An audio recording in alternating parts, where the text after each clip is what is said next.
Some notes on dimensional analysis. So apologies for this video, it's a little different. Okay, so today in class we learned about ratios and proportions. We looked at some different ways that we could set up ratios and proportions. It was really a review of 6th and 7th grade math. So here's some information. We'll title this part dimensional analysis, but we're going on a car trip. Here's some things that happened on our car trip.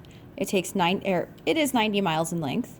It takes 75 minutes to complete the trip. We use 3 gallons of gasoline, which costs $12. We take 1 bathroom break, and we listen to 27 songs on our iPhones. So that's all the information if you want to pause and write that down before I go on to the next part.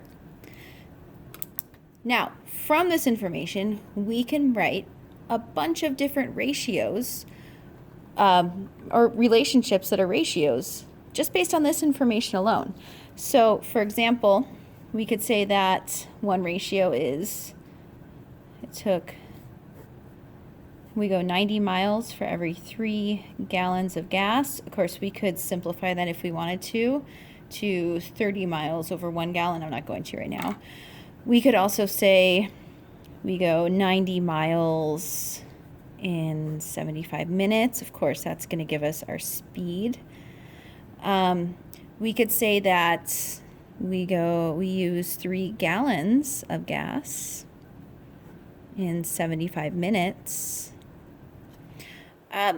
We could use some of these things here, that we listen to 27 songs every 90 miles.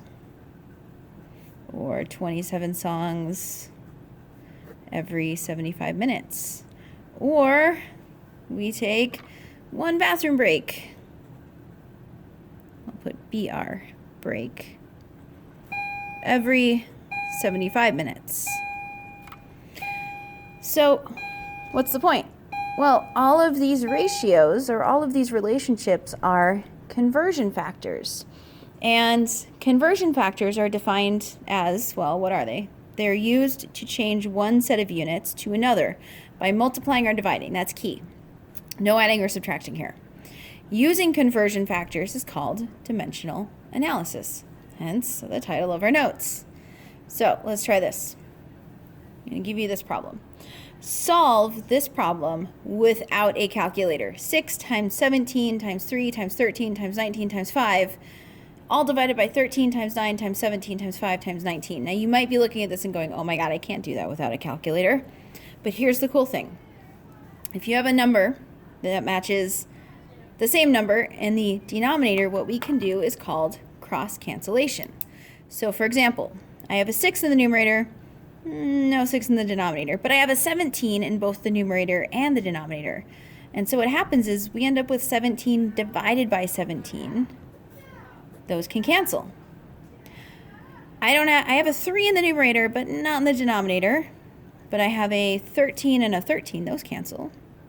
I have a 19 and a 19, those cancel, and a 5 and a 5. So what am I left with? Well, I've got 6 times 3, and then divide that by 9, which is a much simpler problem. Cross cancellation, it's really nice. So 6 times 3 is 18, and 18 divided by 9 is 2. So this crazy problem ended up just being 2. Now, the key here is cross cancellation can also be used on units. So let's take a look. If I asked, how many minutes are there in 5 days? I could use some conversion factors. So I'd start with 5 days. Here's one conversion factor, that I'm going to take days into hours, but I have to know the ratio of hours to days. So the ratio, there are 24 hours in one day. I have days in the numerator, days in the denominator. So I can cancel those units. Then I'm going to use a second conversion factor. I'm going to convert hours into minutes. So I need to know the ratio of hours in, or how many minutes in 1 hour, which is 60 minutes in 1 hour. So I'm going to go hours, hours. And what we're left with is, I've canceled out days, I've canceled hours, I'm left with a unit of minutes. Now we could do this 5 times 24 times 60, and then it's going to be divided by 1. But the point is, our units are going to be left with minutes. Now I'm going to stop here, and we're going to do a second video with a couple of examples.